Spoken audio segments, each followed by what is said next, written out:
पुन्हा एकदा भाजपमध्ये चाललेलं आहे तशी चर्चा, नेमकं काय आणि नेमकी कारण मला खरंच याची माहिती नाही. तरी दुसरीकडं प्रवीण माने जे आहेत ते काल देवेंद्र फडणवीसांच्या भेटीला गेले होते. गेल्या अनेक दिवसापासून ते तुमचा प्रचार करत होते. मागच्या 10-15 दिवसापासून ते प्रचाराला गेलेले नाही आहेत. नेमकी त्यांची भूमिका काय, त्या संदर्भात तुमचं काय बोलणं झालं? मला खरंच माहिती नाही. मला वाटतं हा प्रश्न मला विचारायच्या ऐवजी तुम्ही त्यांना विचारला तर जास्ती सहयोग. एकनाथ खडसेंशी गेल्या काही दिवसापासून ऍक्टिव्ह नाही तसं वाटतंय का? कारण नाही, खडसे साहेबांची तब्येत गेली अनेक दिवस बरी नाही. आज सकाळीच माझी रोहिणीताईंची भेट झाली पुण्यात. रोहिणी ताई आणि मी जवळपास 1 तास आज सकाळी एकत्र होतो आणि खडसे साहेबांची तब्येत बरी नाही असं त्या बोलल्या. त्याच्यामुळे आणि बरेच दिवस त्यांची, तुम्हाला सगळ्यांनाच माहिती आहे, हॉस्पिटल आणि एवढ्या केसेस वगैरे, एवढी बिचाऱ्यांची त्या कुटुंबाची गडबड झालेली आहे. त्याच्यामुळे त्यांची तब्येत एवढा स्ट्रेस आणि टेन्शनमुळे ती कमी जास्त होतेच आहे. त्याच्यामुळे आम्हालाही सगळ्यांना त्यांची सातत्याने खडसे साहेबांची काळजी असते आणि त्याच्यामुळे आजच्या सकाळच्या बोलण्यामध्ये तर काही मला ताईंच्या बोलण्यातून असं आलं नाही. पण त्यांच्या तब्येतीबद्दल सविस्तर आमची चर्चा झाली आणि पुढे ताईंचे दौरे याच्या नियोजनाची चर्चा झाली.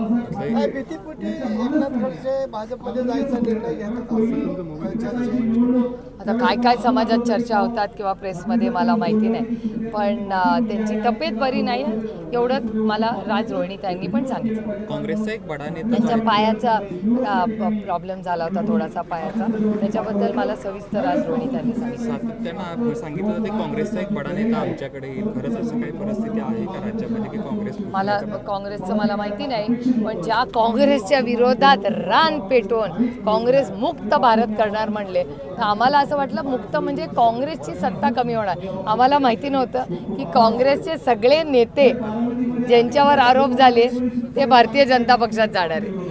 काल देवेंद्र फडणवीस आपल्या मतदारसंघात होते, इंदापूरमध्ये ते असे म्हणाले की माझी लढाई ही पवारांबरोबर नाही तर नरेंद्र मोदी आणि राहुल गांधी अशी लढाई आहे. लोकशाही आहे, प्रत्येकाला बोलायचा अधिकार आहे, उसकी जो मर्जी. काल देवेंद्र फडणवीस इंदापुरात होते. ते असं म्हणाले की कधी नरेंद्र मोदींमुळे एक जगात आपली चांगली प्रतिमा निर्माण झालेली आहे आणि मोदींना लढवण्यासाठी जे आहे ते आपल्याला जिंकवण्यासाठी लढायचं आहे. दुसरीकडे सांगितलं आहे ही लढाई जी आहे ती अजित पवार विरुद्ध शरद पवार नाही, आता दिलं ना उत्तर मी. पण ह्याकडे कसं बघतात? एकीकडे दिल्लीच्या ह्याच्यावरती राहुल गांधी विरुद्ध नरेंद्र मोदी अशी लढाई करण्याचा भाजपचा प्रयत्न असं वाटतं? मला नाही माहिती, मी नाही एवढा विचार करत. माझ्या लोकसभा मतदारसंघात आता दुष्काळ, मी सातत्याने गेले 3 महिने सगळ्यांना सांगते की पाण्याचा प्रश्न बारामती लोकसभा मतदारसंघात गंभीर होत आहे. सरकारची नैतिक जबाबदारी आहे. सरकार काय उपकार करत नाही आहे कुणावर. सरकारनी पाणी हे दिलंच पाहिजे, ही सरकारची नैतिक जबाबदारी आहे. टँकर सुरू झालेच पाहिजेत, ते सरकारनी केले पाहिजेत, छावण्या सरकारनी केल्या पाहिजेत आणि हे नियोजनबद्ध पाणी सोडणं, कॅनॉलना पाणी सोडणं, त्या छावण्या काढणं आणि पिण्याचं पाणी पोचवणं हे सरकारची जबाबदारी आहे, कुठल्या प्रायव्हेट एजन्सीची नाही.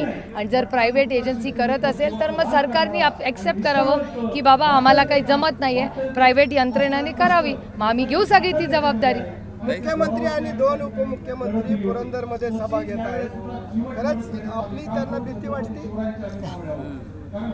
मी भीती नाही देतो. भीती स्टाईल दडपशाही तिकडे, मी लोकशाही. लोकांना प्रेम देऊन, काम करून, निष्ठा ठेवून आपण सगळ्यांनी काम करायचं असतं. हे संस्कार माझ्यावर कैलासवासी यशवंतराव चव्हाणांनी केले. त्याच्यामुळे भीती हे शब्द माझ्याकडे नाहीत, ती दडपशाही तिकडे. ताई, शेवटचा प्रश्न, सांगलीच्या जागेचा प्रश्न सातत्यानं काँग्रेस आहे ते आम्हीच लढणार म्हणताय. दुसरीकडे शिवसेनेचा उमेदवार जाहीर केलाय. पवार साहेबांनी देखील एक अशी बातमी येते की पवार साहेबांनी थेट उद्धव ठाकरेंनी उमेदवार जाहीर नव्हता करायचं. काय हे बघा, 47 सीट क्लिअर झालेल्या आहेत, 1 सीट. अशा कुठल्याही आघाडीमध्ये अशा गोष्टी होतात. काश्मीर टू कन्याकुमारी एवढ्या आघाड्या झाल्यात, एखाद्या सीटवर अशा गोष्टी होतात. आणि आमच्या बाजूनी लोकशाही आहे आणि आमच्या सगळ्या लोकशाही पद्धतीमध्ये आमचे कॅन्डिडेट आम्ही ठरवतो. आमचे कॅन्डिडेट मोठा पक्ष नाही ठरवत. त्याच्यामुळे अशा त्या गोष्टी लोकशाहीमध्ये एखाद्या सीटमध्ये होणं त्याच्यात गैर काय. उलट तुम्ही म्हणलं पाहिजे की चांगले लोकशाही पद्धतीने सगळं चांगलं. पण यातून खतखत जी आहे ती समोर येत नाही. खतखत काय थोडे लोकशाहीमध्ये काय बोलायचंच नाही का कोणी. सगळ्यांनी आजी आजी करायचं ते तिकडे इकडे नाही.